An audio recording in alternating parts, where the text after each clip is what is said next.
Ignition sequence starts. 6, 5, 4, 3, 2, 1, 0.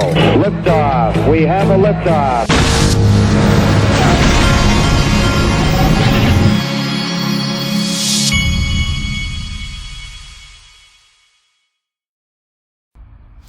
Hey everybody, this is the Digital Asset Investor, and I want to take a minute with CoinPaprika.com, who's one of my sponsors. I want to take a minute to look at what XRP has done over the last, because right now it's pulling back a little bit, which is totally what it's supposed to do. Nothing goes up in a straight line. My father, who's the official father of the Digital Asset Investor channel, says that to me all the time.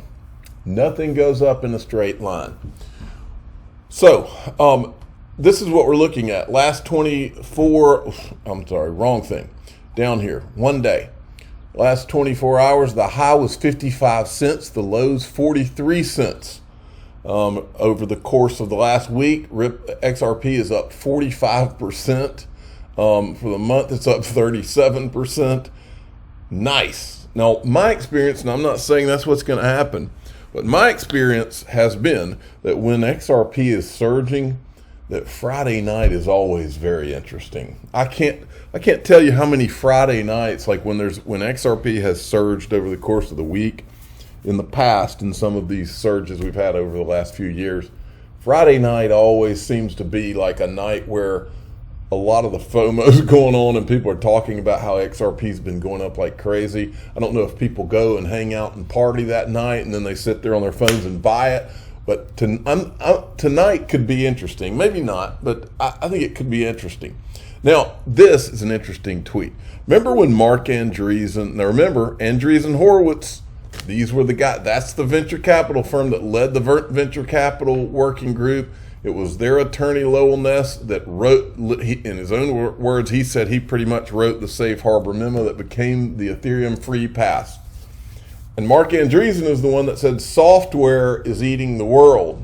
And then, and so when I saw this tweet, he's the first guy I thought of. Wouldn't it be ironic if XRP eats Bitcoin and Ethereum, eats the demand, eats the money out of it, Bitcoin and Ethereum? XRP looks to be doing something very rare, eating up demand from other cryptos, even from giants like Ethereum and Bitcoin. What have we said on this channel? XRP was always the one. Now, that doesn't mean they weren't slowed down by, in my opinion, corruption, but it was always the one. The truth shall set you free. If this rally maintains its momentum, we could see an unprecedented burst. Hold on a second, I'm getting a call. We could see an unprecedented burst to the upside. Watch out, shorts. Then we got John Deaton here weighing in. This is BitBoy tweeted this out this morning. XRP is pumping for multiple reasons, but if I were to pinpoint one, the SEC basically gave up this week trying to prove XRP is a security. People in the Ripple community be pretty confident now the worst case scenario is a fine. Hashtag XRP Army. He really pisses a lot of people. He doesn't piss me off, but he pisses a lot of people off with his tweets when they get mad because they're like, you're not part of this. Anyway, John Deaton retweeted it and he said, as I said earlier, the SEC chose not to not rely on experts. They had expert one who was trying to say what XRP holders relied on when acquiring XRP. They gave up using that expert because we acted. That was the only Hail Mary it had at proving secondary market XRP as a security. And if you remember, this is why John Deaton got in this from the beginning, because he said he read the lawsuit, and when he read it, he realized that they were trying to say that XRP that you and I hold is a security. The XRP itself in the secondary market, which he knew was BS. That's how he knew that this lawsuit was a weapon too, I think. I made a couple of comments today, and I think you're seeing this unfold. I believe we're watching the rise of Ripple and XRP. And that does not mean I think that XRP is going to now go up in a straight line. We're going to have pullbacks, and we could be sitting here staring at this for another few months until Gary finally folds. Who knows? But we're still going to witness the win, in my opinion. I believe we're watching the rise of Ripple and XRP while at the same time watching the ETHgate crypto cockroaches scatter. Makes you wonder if someone is talking. Then I said this. Now think about this for a minute. This is what I think is going on. It doesn't matter if Gary could just be trying to create a perception that he thinks Ethereum tokens are securities and that he's going to go after them and never go after them. Okay? But that perception, because we know there's a lot of wrongdoing that's going on in the whole Ethereum ecosystem. We know that. We know a lot of bad things have gone on. So just the perception that he's put out there, just imagine who's lawyering up. And when people start lawyering up, people start talking. And when people start talking, Ripple is going to be in one hell of a pole position if they're not already. I believe they already know enough to be in the ultimate pole position. ETHgate was always real. They just never thought they would be held accountable because of the free pass. If the pass has been pulled, pay attention. Has the ETH free pass been pulled? That's the question, folks. If it has, you're going to see some interesting things. Now, I showed this in the last video, but I want to show it again. We need to drive this home because I think Charles Hoskinson I think he's right over the target. I think that this video clip right here will it will have over 100,000 views at the end of today, and it will terrify people because everybody now knows. Do you think that VCs overlook the Cardano ecosystem? Some do, some don't. It just depends on the location. Is it a family office? Is it certainly A16Z and others are like Cardano. But the problem is that we didn't. Why do you think that is? Because we didn't have any Ponzonomics for them. I mean, let's be honest here. The vast majority of VCs, let's just be honest, the way they approach it is liquidity. So they say, when is the token coming out? Where's the marketplace for the token going to be? Do I get an early distribution? How do I exit that early distribution when the retail people come in? And you've seen numerous layer ones and dApps, we won't name names, where they launch to market at a very high valuation. The insiders dump, they go down, and they walk away with a lot of money. And so there wasn't a lot of Ponzonomics to offer, and it was a fair distribution of Cardano. It has a great Gini coefficient. It's one of the most distributed currencies in terms of distribution. So there was no insider distribution to go and sell. Some of these layer ones, which you guys track on your platform, the insider distribution is greater than 50%. So if you're a VC, you say, oh, wow, if I get involved in this, and I get 10% of the supply, and I could get 100x in 6 months, this is my favorite thing in the whole wide world. They look at Cardano and they say, well, where's that opportunity? We say, well, it doesn't exist. It's an egalitarian distribution. So I got nothing for it. Remember, folks, and the word for the day is Ponzinomics. But remember, Charles Hoskinson is the only ETH founder. To my knowledge, he's the only ETH founder who refused the Ethereum tokens. Okay, he's the only one, and they've been calling him. They've been using the I think it's that book by Saul Alinsky, Rules for Radicals. You accuse your enemy of what you're doing. They've tried to accuse him of being the bad guy for years now, like he's the bad guy. You know who one of the greatest offenders that was calling him a bad guy was? I thought I had her. My computer's trying to lock up here. Come on now, don't do this to me. Let's see. If I thought I had her pulled up, I'm gonna find it. Don't you worry. Right here, Laura Shin was one of the ones in her book. She was going after Charles. Folks, it's not a coincidence. It's the same group of people that have gone after Cardano as Ripple, and they went after him for the same exact reasons because what he just said is true. Accuse your enemy of what you're doing. And by the way, remember this hit piece on Ripple? This was from her. This was with Ryan Selkis. Ripple's XRP, why its chances of success are low. They did a whole video, and it was also with a guy who wrote a book on Ethereum. So I asked the question, Laura Shin, when's Laura Shin going to get her turn to capitulate? Because all her friends seem to be. So here is Ryan Selkis further capitulating to Charles Hoskinson. I appreciate you coming on. Yeah. And educating me and filling in the knowledge gaps that I've made so clearly obvious in my annual reports. by not giving you enough coverage, but I promise I'm going to write at least 3 sentences this year out of the 160 pages. Is that fair? That's immeasurably better than zero, right?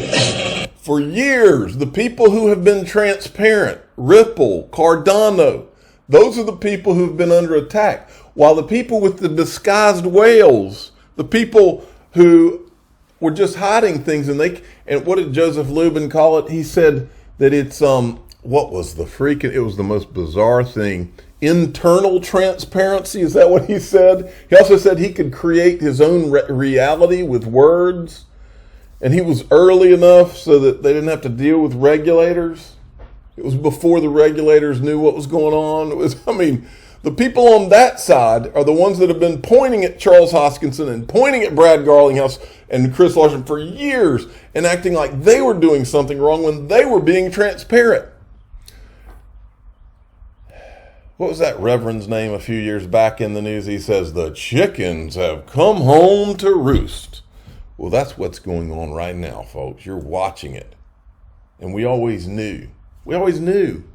It's not a coincidence that the XRP community is one of the only social media communities who has been saying, what is all this Bitcoin, Ethereum stuff? It doesn't make sense. We were the only ones. And everybody else is like, Bitcoin, Ethereum, Bitcoin, Ethereum. Bitcoin on the screen every time you go to CNBC. Bitcoin, Ethereum, and a handful of things that were built on Ethereum. What? What is going on? And you know what else we said on this channel? This is cuckoo for Cocoa Puffs. It doesn't make sense. Brad Garlinghouse loves cuckoo for Cocoa Puffs. Oh, man. I couldn't remember if I showed you some of these clips. I want to make sure I get them all out there. Watch this one. That from 2013 to 2020, I should have known the whole time that XRP was a security. My attitude is like, I was in your office multiple times. Not once did someone tell me that they viewed XRP as a security. So it's a little bit, I think, and the judge involved in the case, and now I'm getting kind of in the deep end here just for a second. Just recently, the judge had a ruling about some discovery things, and she described the SEC, 1, as being hypocritical, 2, as not following a faithful allegiance to the law. That's a quote. This is a federal government agency that works for us, right? Like it's part of the government. We should feel outrage. Like the idea that now everything under Gary Gensler's view is a security is crazy. How many times have we said on this channel, where is the outrage? Where is the outrage? And then we've also talked about the adults in the room. Here's Stuart Alderati talking about them. Is I think the adults in the room in this space are not asking to be free of regulation. We don't want to operate in the Wild West. We're asking for regulation, but we're asking for clear regulation. Clear regulation, consistently applied, leads to predictable results, and that's what we need. But in terms of specifics, what we need is a faithful application of the existing laws. And the SEC, although they say we're just applying the law, really what they're seeking to do is, through regulation by enforcement, remake the law. An independent agency or any agency doesn't have the authority to remake the law. Only Congress has the authority to remake the law. But ultimately what we need is a clear definition of what is a security and what is not a security. And the law kind of already gives that. The 1933 Securities Act, I've got a little legal wonky here, says the Securities and Exchange Commission, and it's right in their name, securities, they only have jurisdiction over securities. It provides a definition, a list of those things that are a security. Traditional stocks and bonds, you own a right, title, or interest in a company through a share, a debt instrument, a note, and... Oh, there's that word note again. All right, and so then I wanted to show you this. This is crazy, folks. There's an article in the Washington Post today. Pentagon launches effort to assess crypto's threat to national security. Well, here's the problem, Pentagon and Washington Post. I can help here. The threat is China. You know, don't do a study. If you're going to spend $1 billion on a study of this, give me the $1 billion and just forego the study because I've already got it here. We've already solved it for you. I can help. The threat is China, and Jay Clayton was warned about the threat 1 month before he sued America's best chance at competing with the threat, which is Ripple, and then walked out the door. And the article is right here. Trump spy chief seeks SEC scrutiny of Chinese dominance in cryptocurrency. They literally told Jay Clayton, laid it out for him, and Jay Clayton ignored it, and instead not only ignored it, but sued the one company in the United States of America who could have taken China head to head and taken care of this national security threat. All right, that's it. I'm the digital asset investor. I'm not an investment advisor. This is for entertainment purposes only. Please subscribe, hit the like button, tell your friends and family. Jay Clayton was warned, but he didn't just ignore the warning. He sued the one company that was at the cutting edge of being able to help the United States of America against this national security threat that is China and their digital yuan.